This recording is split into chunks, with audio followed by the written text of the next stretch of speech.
So we are going to continue our training sessions with Dave Kjendal, who's going to talk to us about multicast device-to-device communication.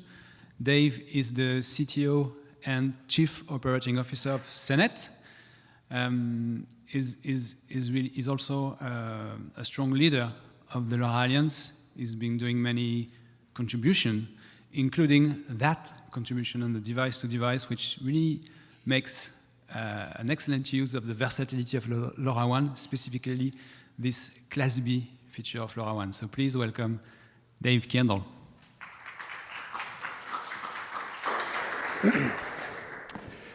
Thank you, Olivier. Yes, and welcome back after lunch. Hopefully everyone is awake. If not, I will try to wake you up. I've been in high-tech industry for about 25, 30 years or so. The majority of that was in telecommunications, equipment design, and manufacture. In 2014, I came over to the dark side, started working for a small startup in the very, very early days of LoRaWAN, back when we called it LoRa Mac. And was lucky enough to be part of the first group of companies and individuals who contributed to the formation of the very first specification. We also were able to deliver the very first LoRaWAN products in the United States to market, including LoRaWAN gateways and LoRaWAN end devices. As Olivier said, Senet is very engaged with the LoRa Alliance. I myself am personally, as are many members of our staff there. And what we're going to talk about today is multicast device communication. Before we get there, Senet, the company I work for, so we're first and foremost a core network provider, so an LNS provider in LoRaWAN speak. Our platform is used around the world by companies that are deploying their own networks, so network operators, as well as companies providing solutions to enterprise and campus IoT solutions. We also own and operate one of the largest networks here in the United States. So we deployed and we began deploying our first gateway actually a couple of months before the LoRa Alliance was founded. So we like to think we were one of the first who were doing that, if not the first. And we continue to do that. So most recently, we released a network that covers the greater Tampa Bay area. So Tampa Bay, St. Petersburg, all of that area around the bay itself. And interestingly enough, one of the things that we saw here recently down there, so we had a big hurricane come through, knocked out power to parts of Florida for up to 10 days. Tampa didn't get hit as hard as it could have been. It was just south of that. But we have customer deployments underneath that saw only like a 5% dip in the amount of readings that we saw through that. So very, very robust network coverage. The other thing that we do that's interesting is that we work very closely with other members of the Alliance. So we've recently announced several initiatives with partner networks, specifically with Helium and the Helium Foundation, letting our customers take advantage of the gateways, the Helium gateways that are deployed all around the world. I think almost 1 million. I'm looking at some of the Helium people out there, if not more than that at this point, as well as with some of the LoRaWAN satellite providers. So those are some of the new things. So we're very flexible and open to all those different kinds of applications. So just a little bit of background about what we are talking about with device-to-device communication. I'm going to spend a little bit of time just kind of going through what it is that we were thinking about, what the problems are that we were trying to solve. In typical LoRaWAN implementations, what we're looking at is a local area, if you will, so a campus or an enterprise-style deployment or wide area network models. All of the messages are brokered, so they're all handled by core network elements. They come through a gateway. The gateway is connected to a network server.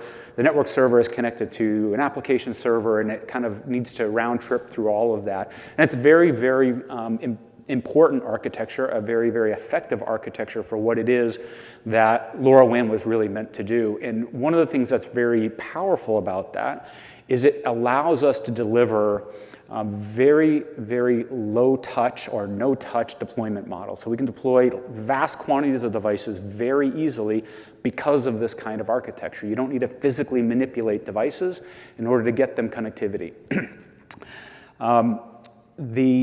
centralization of that also means that it's very, very manageable. So you can manage those large deployments, both of gateways and end devices, very, very effectively. When we talk about massive scale IoT, those are critical components of what it is that we need.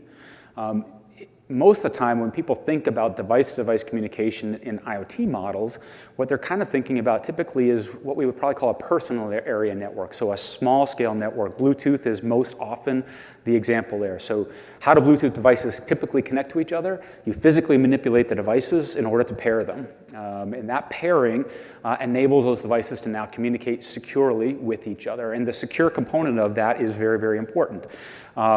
There are other modes of communication that are somewhat like that in maybe local area networks. So Wi-Fi networks in your house, you might be able to have two IP-connected devices that are talking directly to each other.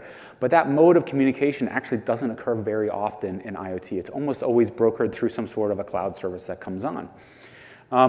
In the device-to-device communication model, in the target use cases that we were looking at, we really wanted to kind of combine both of those things. So how do we get devices to communicate directly with each other without losing the benefits of the centralized security model, centralized management model that we have so successfully used, deployed, defined in the LoRaWAN community?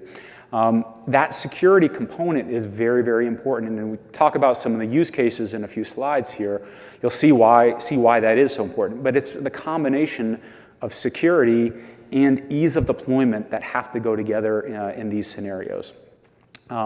So in the LoRa Alliance over the last year and a half or so, we've been working on two, I'll say, solutions to how devices can talk directly with each other. One of them was published a little while ago. It's the technical specification 11. It's the relay specification. Now, this isn't what you would typically think of in a Bluetooth connection model, but these are two devices that are communicating with each other, or two devices, more than two devices, communicating directly with each other. But it's really a bridge, a pathway back into a traditional LoRaWAN implementation. The second one is what we're going to be talking about in detail today, which was multicast device communication. This is going to be a technical recommendation, so it's not a specification, but it's going to describe the problem space, and it's going to describe a potential way to solve this problem using the components of the LoRaWAN specifications that we have already defined, with one small change. So the use cases that drove this, and there was a lot of really important and interesting discussions. Some of them, I won't say they were heated, but certainly vigorous discussions around the different ways that we could solve this problem. But when we looked at it, we wanted to do a couple of things. The first was we wanted to make sure that we could actually have groups of devices that were connected and talking directly with each other, not just a single device talking to another single device. And so that mode of operation, that kind of multicast group, that's a fairly unique communication model. This communication needed to be survivable, so it needed to survive the loss of the core network, of the LoRaWAN core network, the loss of cellular connectivity, the physical destruction of gateways, all of these sorts of things. That was a key element of that. It needed to be scalable, so it needed to be able to support this with moderately large groups of devices. So in the work that we've been doing, we typically think that's probably in the order of 15 or 20 devices on the large side, but it can scale up to hundreds of devices, maybe even 1,000 devices. I can't remember, I think it's 1,000 is what we limit our implementation dynamics to. But in addition to the size of the group itself, we also needed to make sure that we could have thousands, tens of thousands, millions of these groups all running simultaneously. The final piece, and this word is a bit of a charged word, but we wanted to be able to kind of minimize the latency of the command response that was going on within these groups. So we deal in sub-gigahertz. We deal with kind of modulation where the actual time it takes to get a message on the air can be fairly large. It can be a second or maybe even more in some cases. So we're not breaking physics, we're not changing that. But what we want to do is we want to be able to address some of the issues where you have this chain of this set of hops, this chain of hops from the device to the gateway, from the gateway to the core network to the application server to the actual application itself, and then all the way back down again. So we're looking to make sure that we can minimize that as well. So the generic use cases, and I'll talk a little bit in more detail about the one specific that really drove this. So sensors and actuators. So you have a bunch of sensors that are in an environment, and you have one or more actuators that need to respond to some sort of a sensing condition.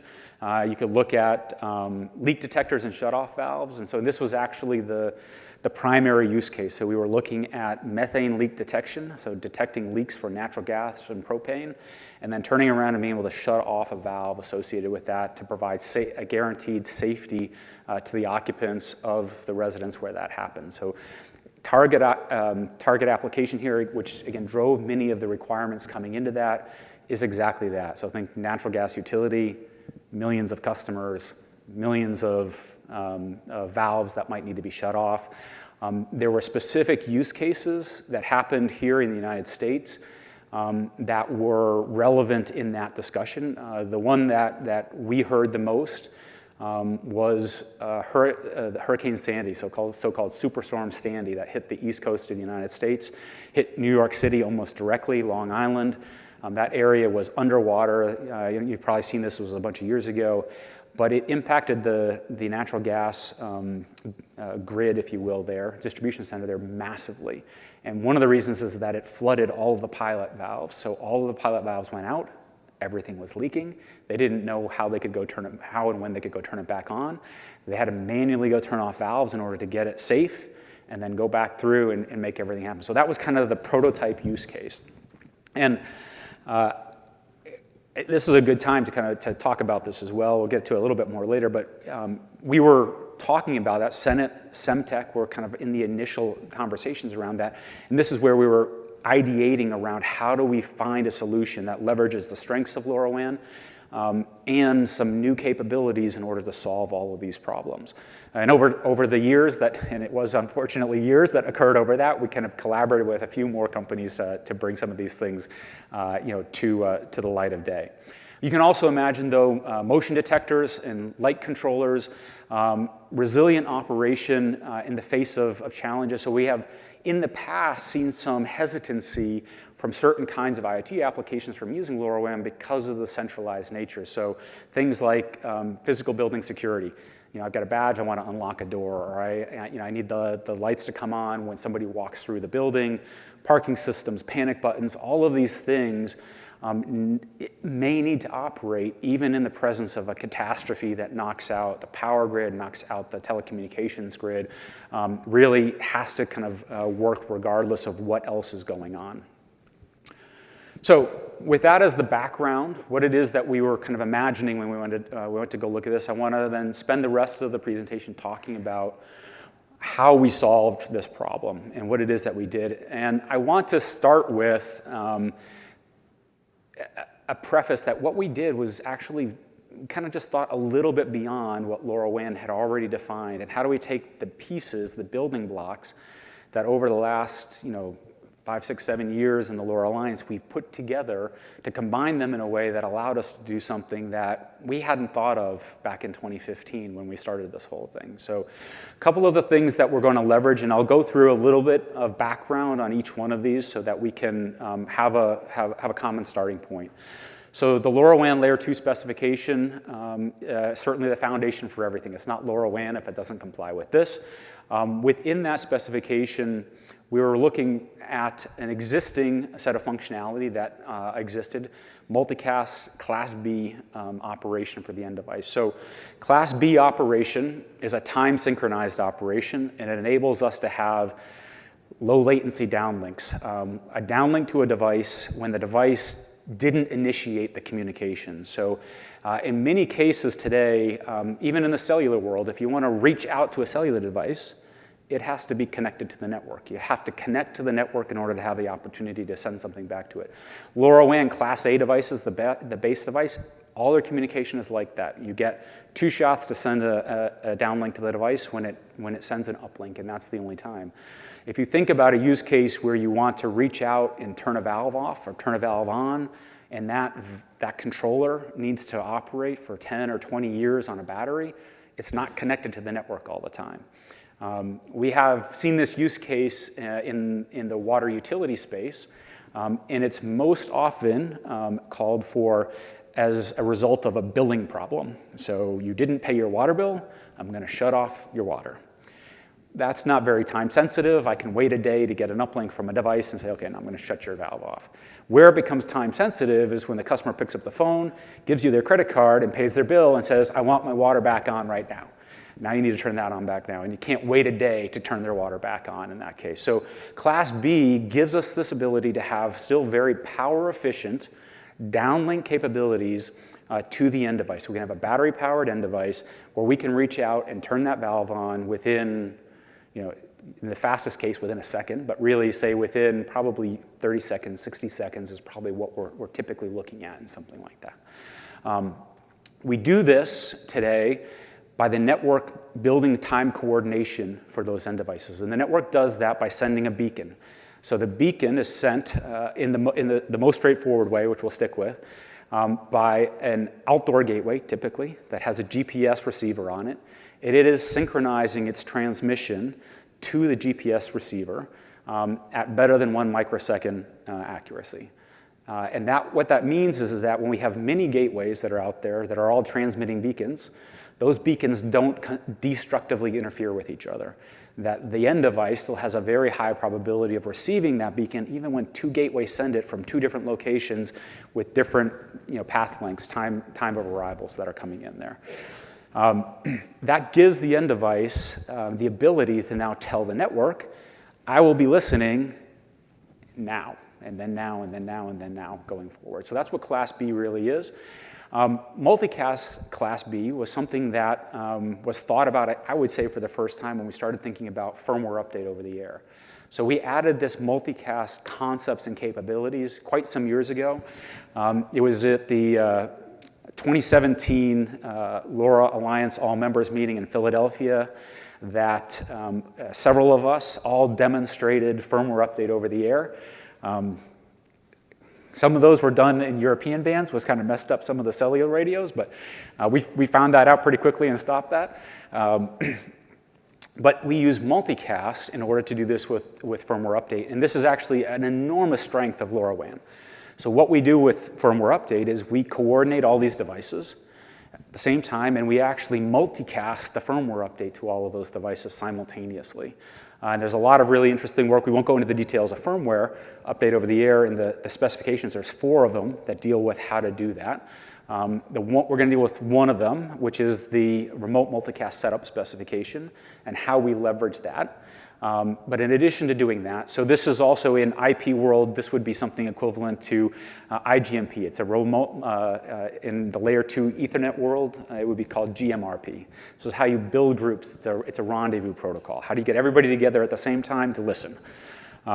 In addition to that, FOTA does a few other things. One of them is how do you get started with time synchronization? The other one is how do you convey this large file, which we won't talk about. But getting devices time synchronized is important because some devices may not be in a Class B network. Maybe they are always on their Class C devices. And we can do firmware update for Class C. We can do what we're talking about here for Class C as well, but we won't focus on that. The remote multicast setup specification, TS05, talks about how to build these groups and how to communicate with them, coordinate them. It's an application level function, as it were, to tell the network what devices belong in that group. So obviously, if there's devices from one manufacturer or another manufacturer, you can't build one group and update their firmware all at the same time. So the application says, well, here's a group of devices I want to do something with. And we use that same capability. And I think it was really fantastic forethought on the part of Julian and the FOTA working group to break these into separate pieces. because it meant that we could take this one piece out and we could build build additional solutions around that. The network then coordinates that on behalf of the application. So it communicates with the devices, it communicates what the RF parameters are going to be used, when does the group start, when does it end, those sorts of things. Now, in the layer 2 specification, we had to do a couple of different things. Or there's really one thing we had to do and a couple of things that we wanted to do. And some of those will be hopefully coming out in the not too distant future in the 1.2 version of the LoRaWAN spec. Those changes have all been accepted and flowed back into the current drafts. So one of the things that we did is we needed to, or we wanted to, I'll say we've started with what the wants. In the current Class B specification, there's a dead time. So the beacons come out every 2 minutes, and there's some protection around when the beacons come out. Again, trying to be forward thinking at the time that makes it so that you don't have quite the latency you want. So we made a change that lets us shrink that latency, not a requirement for what we're doing, but an improvement. The other thing that we needed to change was that the specification said an end device can't send a message to another end device. Well, this is what we are trying to do. So we had to change that. We had to remove that one line from the specification that says that an end device is allowed to send a message to another end device.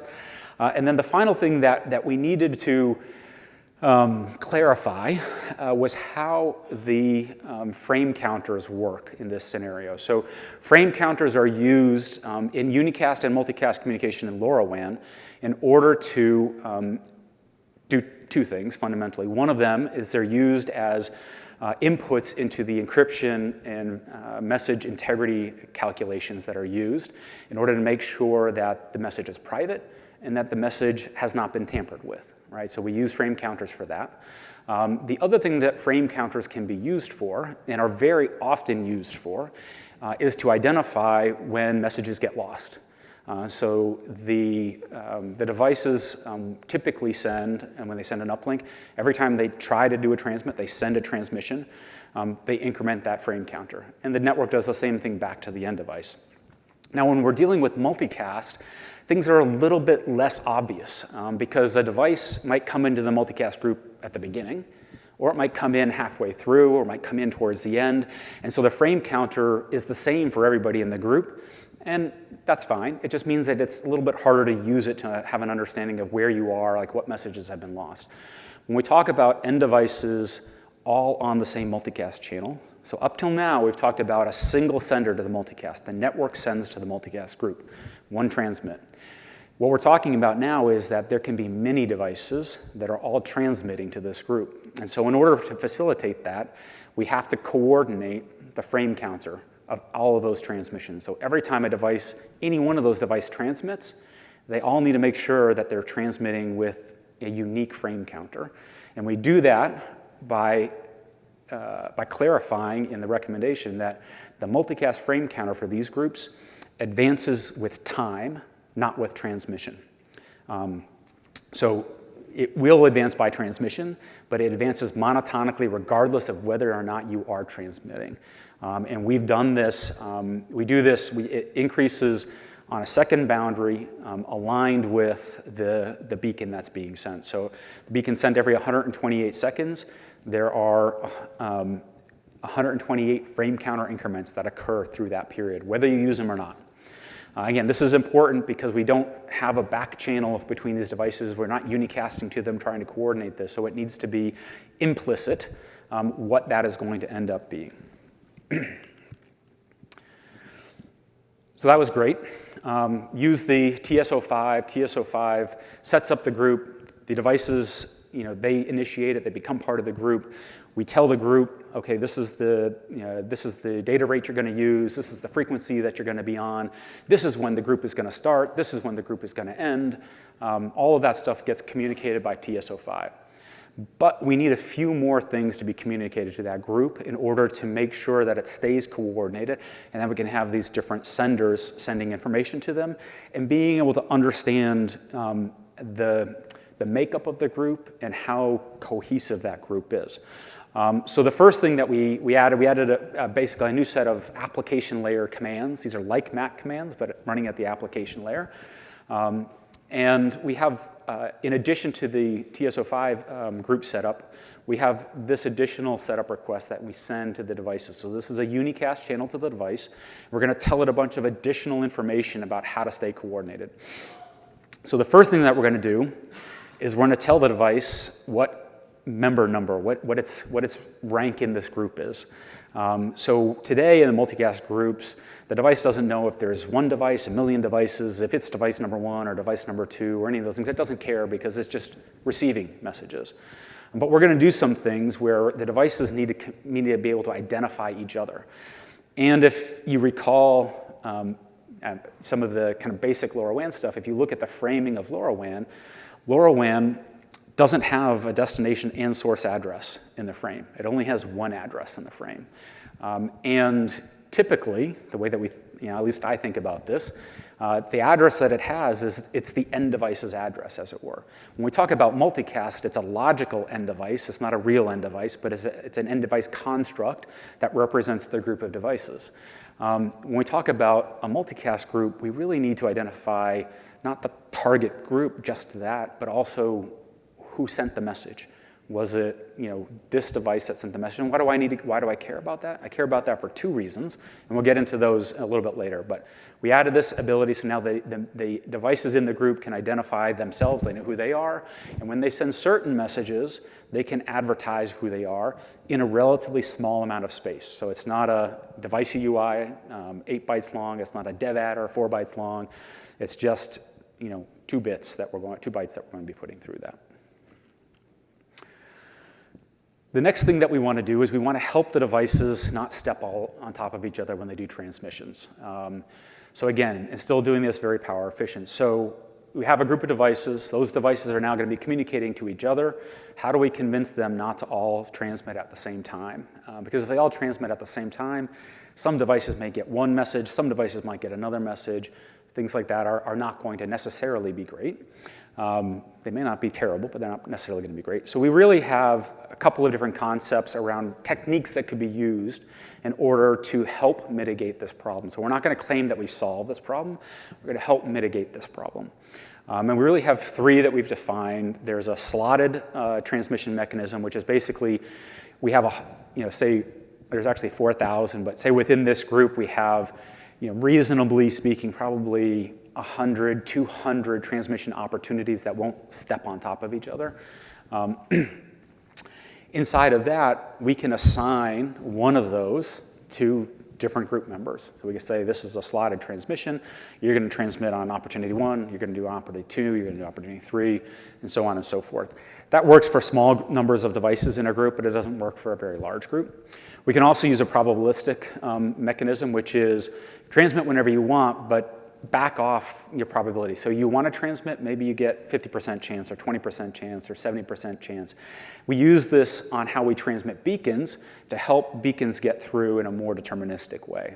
And then we can combine those 2 things together, which is actually typically what we do. So we have some devices that we want to guarantee a slot to, and some devices that we just say you can fight for it at the end of the day. The other thing that we are going to do, that we can do in order to help, again, alleviate the collision probability and the consequences of a collision is that we can vary the transmit power amongst the devices. And by varying the transmit power, we can make it more probable that a specific device gets its message through if there's multiple devices that are transmitting at the same time. The next component of the solution is survivability. So how does this thing keep on working when the gateway gets knocked over by a wave, when the internet goes down because everybody's on their cell phones asking for help because there's a giant earthquake in San Francisco? We need to make sure that this can continue to work in that environment. In fact, this is the whole reason we built this, is because we need it to continue to work when this happens. So what we're going to do is we're going to let the group begin to do the timing exercise, keeping everybody in sync on its own. These devices are inexpensive devices. The clocks that they're running drift fairly significantly. They're, again, relatively inexpensive devices because of this. So what we're going to do is we're going to allow the group to time itself, to get it all on the same page. So when the network is there, we can use the network. The network's got this all coming down nice and consistently. When the network goes away, somebody has to take over that responsibility. So what we've defined is a mechanism by which we can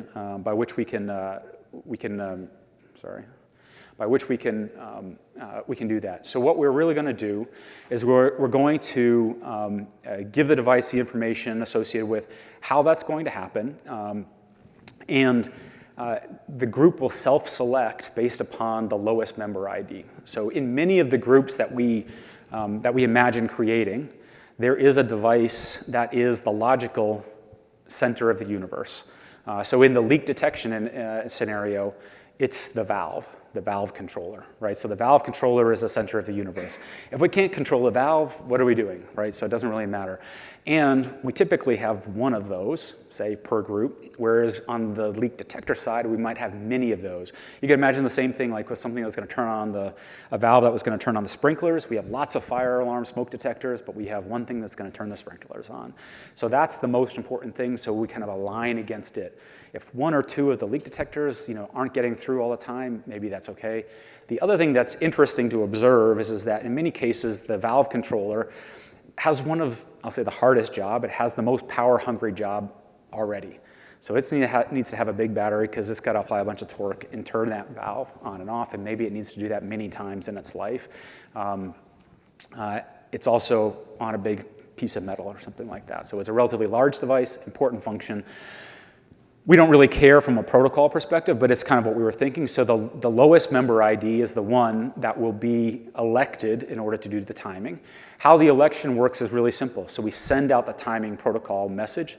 I'm not sure I have a slide directly on that. The timing protocol message looks just like the device time answer command in the layer 2. So it's got a representation of what the current time is and sending that out to everyone.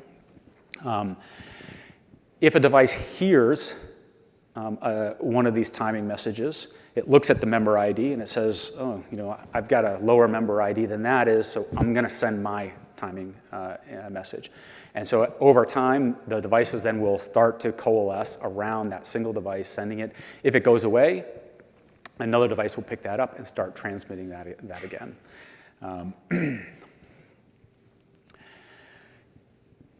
In the real world, things are not perfect, and we added a capability for the device to communicate, the devices in the group, to communicate with each other and with the network what the scope of the group was from every one of the members. So again, lots of devices throughout this area. Maybe we've got somebody who just is not able to hear the other devices or not able to hear one of the other devices. How do we know that? What do we do to adjust that? So the devices can send a report. The report will scoreboard the member IDs of the devices that it has heard sending transmissions and report that back. So we say over the unicast channel, which means it sends it to the network. The network could then send it back to the entire group if it's so desired, or on the multicast channel, sending it to all the other group members. So in survivability mode, you really want to be doing that to all the other group members. And what would your reaction be if you're hearing these reports and you see that some devices are missing you as one of the transmitters? Well, you might increase your transmit power. That's pretty much what you can do. You can increase your transmit power to try to compensate for that.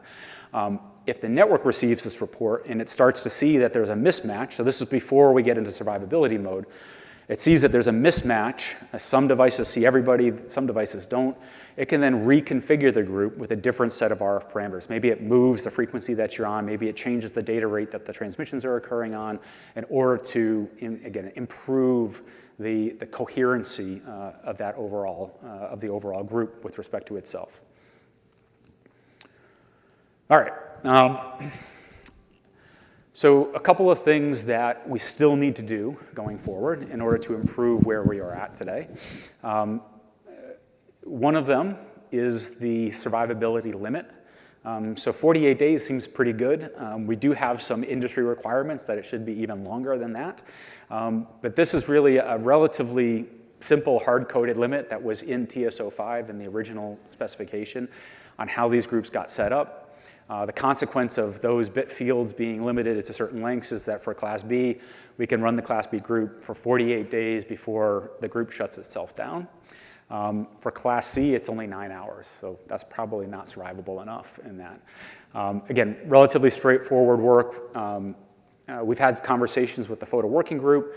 This is kind of on the list of things for the next round of changes. The other thing that's also very important is that the changes that were made are being made in the current version of the Layer 2 spec for Class B. They need to be brought back into the group setup protocol. So there's a handful of things that are there. One of them was the ping slot width, so reducing the dead time in the beacon period there. In addition to that, we have the ability to tell the group that it can use indoor gateways for Class B. So we did this by relaxing the timing requirements, changing that. That would need to be conveyed to the group as well. That's not part of it. And I feel like I'm missing something, and I'm not sure what it is that was also added to that.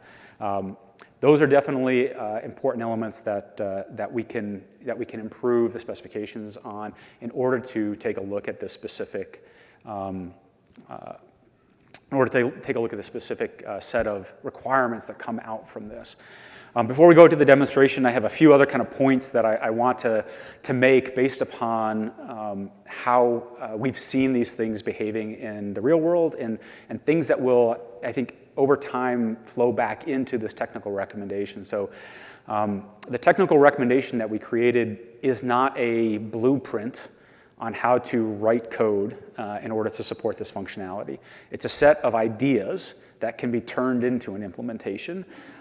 And as we have implemented, Semtech and Senet and others in the consortium have implemented this, we've seen some interesting challenges, and some of those challenges we will continue to refine. And as we get comfortable with our solutions, and we'll bring those back and kind of flow them back into this recommendation. So one of the most important, I think, and difficult challenges is negotiating the change in timing control. So as timing moves from the network to the group, as it moves from one member to the group to another member of the group, getting that coordinated is a challenging task. Doing that, if the group itself is not coherent, is an almost impossible task. So making sure that we understand what the feedback loops are, understanding how often the group needs to self-report, how it can adapt itself, and then when the network comes back online, like how do we slowly move the group back into alignment with the timing that the network has so that the network can participate in the group as well. These are all kind of very significant challenges that we have some initial solutions to, but we're continuing to refine those. The other thing that I think is again going to be interesting to work through is the relatively large-scale solutions where we're transmitting a fair amount of information. We have these natural disasters that are occurring, how we model that, and how we model what the individual group makeup are and how we vary the RF parameters within that in order to make sure that we maximize the effectiveness of those groups. One of the things that it is very difficult to balance is looking at a problem in a very isolated instance versus how you look at that at massive scale. So building a single group that did this in one building and making that work is a fairly reasonable challenge. And you can do a lot of things in order to try to guarantee that that works. I'm going to turn the transmit power all the way up. I'm going to make sure that I have got everything slotted exactly the way that I want it. I'll make sure that nothing else is going on in that. That's a different problem, and honestly not a very interesting problem, from I need to do that for every single building in San Francisco, and they're all going to do it at the same time, and I got to get everything done in as short a period of time as possible. So I go from trying to optimize the performance of one group to optimize to minimize the total time it takes to get everything where it needs to be. And so that's one of the interesting challenges that we see, I think, generally in many areas, but it's very specific here as well. So how we build those groups, how we optimize them, how we tune them so that they have exactly the right RF parameters that make sense, how we keep them moving over time. Do we need to start doing things like having the groups be able to modulate those parameters themselves on their own? Those are all part of the future work that's coming here.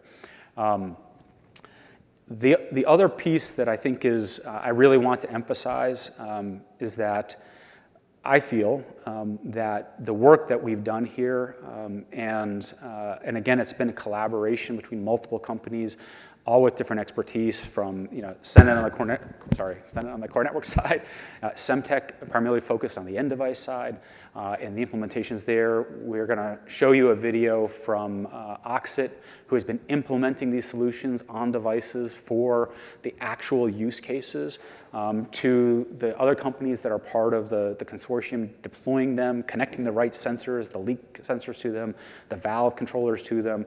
All of that has been a very, very interesting example of what I think is a great way to add innovation on top of the LoRaWAN standard. So I'm extremely bullish, I think it's extremely important that for communication protocols, these protocols be open, interoperable, managed by organizations like the LoRa Alliance. This is what has made LoRaWAN successful to date. And it's what's differentiated us from some of our competitors as well. So it's critically important, but it doesn't mean you can't add innovation on top of that. And if you do it in the right way, you can bring really interesting applications to life that no one may have thought of before. And I think the other final piece of that is that the LoRa Alliance is a welcoming place to bring that innovation back into in order to make it part of maybe eventually the standard, but certainly make it part of the broader ecosystem and demonstrate the capabilities. In our observation, of the groups that have been participating in this, what we're doing with LoRaWAN here, with the core components that we have, we don't see how this is possible with any of the other technologies that are in the space right now, that are being used by utilities to do AMI, to do leak detection monitoring, to do any of these other applications. So it's really very unique in the marketplace, and that's good for all of us when we can use these tools to provide that market differentiation.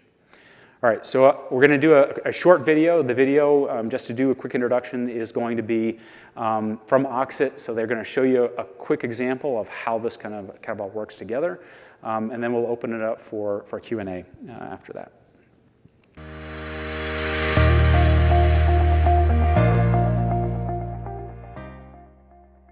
Thanks, Dave, with Senet for having us. Welcome, everyone. Thanks for giving me the opportunity to chat with you here today. Oxen's an IoT engineering services company. We're focused on LoRaWAN development, custom product development, everything from firmware, hardware, cloud, and applications. Today, I'm demonstrating a leak and valve system leveraging device-to-device communication. Device-to-device is something that we've been leveraging in retail security as well as consumer products for the last couple of years. And while each product tends to take a life of its own, we're very excited that the Alliance has released this specification around how to do the device-to-device. So now we can create some standardization and work well together. A network connection is needed for the initial setup of the gateway and end devices. Once the devices are provisioned through the mobile app, the gateway collects the credentials after pairing, identifying the end devices that are in place. Once a leak is present, the gateway is notified exactly which device is detecting a leak and which valve controller needs to shut off the water flow based on the corresponding zone. Perhaps there's an internet outage situation or something else. We want that leak sensor to be able to trigger that valve to close. And so device-to-device enables the valve to be able to get a message directly from the leak sensor and cause the valve to shut off without needing to take that path up to the cloud. We're very excited about this. We think it's a perfect application, but we're looking forward to what we're going to build in the future, leveraging this new standard. Thanks, Dave, for having us, and everyone have a great day.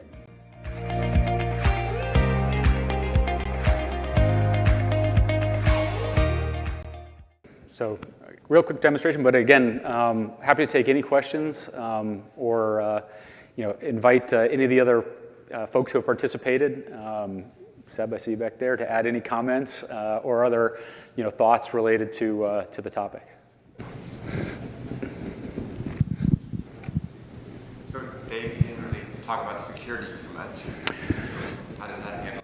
Sure. So the security question, thank you, Joe. So how is security really handled in device-to-device? And I did, I guess, jump over that, partly because it's very well defined in TS05, in the FOTA specification related to the group multicast setup. So the security model that exists for multicast groups generally in LoRaWAN is the same one that we use for this. So a multicast session key is generated associated with that group when the group is created. That key is delivered via the unicast channel to the device as the device joins the group. So part of joining the group initially is the delivery of the session key that's going to be used for the duration of that group. One of the things that is true in a symmetric key scenario like we use here is that all of those devices in the group share the same key. Without using a public key environment, that's the way it has to be. Now, in this particular environment, we're protected, as it were, over time with two things. One is that the size of the group is relatively small, so the exposure of that key to nefarious actor is relatively small if there's a compromised device in that big population of devices. The second thing is that the lifetime of the key is only the lifetime of the group. So these groups are rolling kind of continuously. So in the extreme case that we showed here, it's 48 days is the life of that key, and then a new key would be generated and brought that back on. So again, that's all centrally managed by the network, as it were, the applications associated with that, which is part of what makes it much more plug and play than a traditional environment. So again, if you can imagine how this really works in real life, your utility or your insurance company or somebody ships you a package of devices to go do something, to do a leak detection and a valve shut off. Great. You could do that with Bluetooth or something, like pair them all together and try to get it all to work and then go leave it there. Some point in time later, one of those devices, the battery dies, the insurance company's got to send you a new one. What you want is that it just shows up at your house and it all just works, which is what we can do with LoRaWAN, as opposed to, here it is, go repair that device with the other 4 ones that you have. Hopefully you can remember where you put them in the house and get that all back working again. So the centralization of the security, which is a fundamental aspect of LoRaWAN, is one of the important components that deliver that zero-touch deployment from the consumer's perspective, as it were. What does the crystal ball say as far as seeing this as part of a standard toolkit or an SDK and the presence in some class of devices? So I think that I'll have two answers to that. One, I may kick over to Semtech, who's been working on the reference implementation on the end device side. On terms of how that turns into a standard, I think that I would imagine that we'll go at least one more iteration through the technical recommendation side. When that stabilizes and we get consensus amongst the implementers and the third parties that have taken a look at it, and it's sufficiently complete, then it would potentially become a technical specification, which would become more part of the standard toolkit, as it were. One of the things that I'm not confident on yet, and one of the reasons we started with the technical recommendation, is there may be, and I think, again, getting this out into the wild helps with this, is there may be use cases that we haven't thought of that will require slight differences, slight changes in the way that we've built these implementations. And we might use that as a data point to say we shouldn't make it a technical specification. It's too unique. We can give you almost everything, but we can't give you everything. Or we might use it to expand the scope of what it is that we're specifying so that we're handling a broader set of use cases. Hey, Dave, you may have covered this, but I just want to make sure I understand. So the application is collecting data from the sensors and the actuators, heartbeats, and so forth. But if the gateways go away, then the devices are communicating with each other. When the gateways come back, does that data somehow make its way so that that stuff can be logged, that communication can be logged? Yeah, so I think, again, one of the I think technical details is that the devices, in order to keep, there's always this balance between elegance and simplicity, and those aren't always in alignment with each other. So the most elegant solution might be a solution where the devices all detect that the network's gone away, and then they move over to this different mode and they start doing something.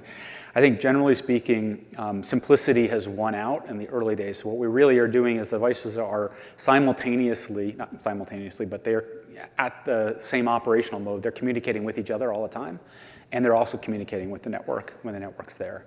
And that prevents this challenge of, is the network really there? Is it not really there? Did some devices lose it? Did some devices not lose it? So that's one component of it, of the answer. The second one, in terms of the data that's being collected by the devices and whether or not that gets propagated back to the network when the network comes back, I think that's very much an application-specific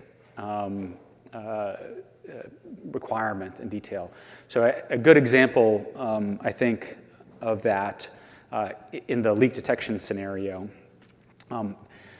is it's probably not necessary for the application to get a complete record of all of the methane levels for the last 48 days when the network finally comes back after they bring power back to San Francisco, right? So I don't think that makes sense, but maybe the high water mark when that occurred, we hit an alert scenario, that might make sense to bring back. Certainly the valve status, like the valves open, the valves close, that needs to be communicated back to the network. But that tends to be a very application-specific behavior. So at the application, an end device would say, yes, network's back. I need to make sure the network knows what the current state of the solution is.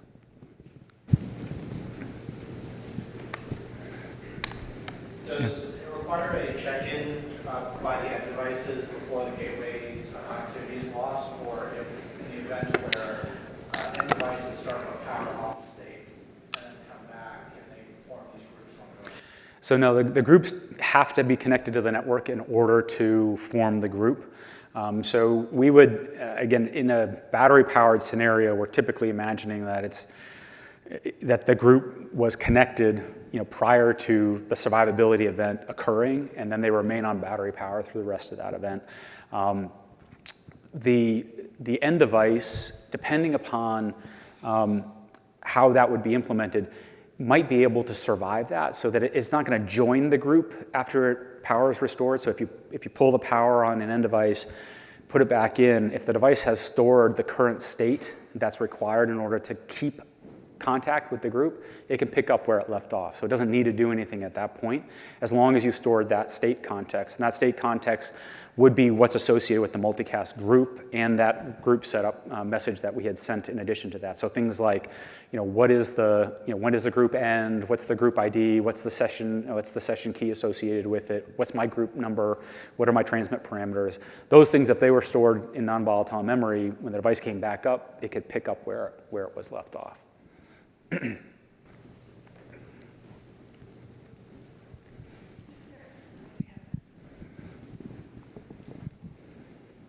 You mentioned some mitigation strategy you have for the hidden node problem, with that two different nodes can talk to the gateway, but they can't talk to each other.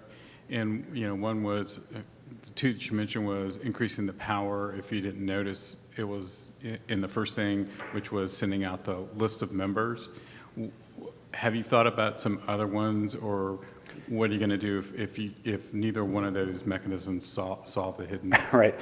So certainly there is a physical constraint associated with the hidden node problem where if you just can't reach the other devices, they can't really be part of the group. So you could imagine, like in a hotel like this, that you might have devices in the basement that can't reach devices on the top floor. So trying to build a group out of those is not ever going to work. It's just it's too much. There are other RF kind of parameters that you can control in order to try to optimize that. So data rate, spreading factor is another one of those. Again, that's something the network would coordinate as part of formation of the group. The other one is the channel that the devices are actually operating on. So maybe there's interference in part of the building. There's some RFID equipment somewhere that's causing some localized interference. And if we picked a different channel, we'd be able to avoid that.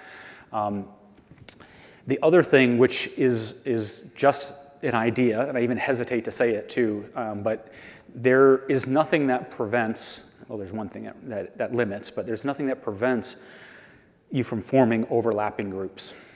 So you could form, a device could be part of more than one group if it wanted to be. And so you could, in theory, build overlapping cells of devices that were able to bridge some of those communication gaps. That's a complex problem space, so that's why I say I kind of hesitate to mention it. The limitation that we currently have in place today is that the remote multicast setup specification only allows for four groups to be created. So that's kind of limit.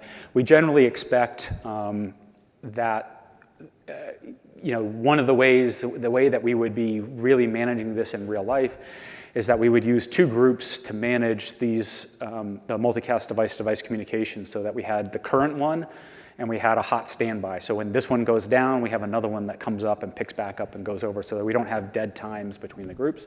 And then we generally would expect that we're reserving one of those groups for a firmware update use case as well, so that you can still update that. So that's 3 of the 4 that are kind of addressable today.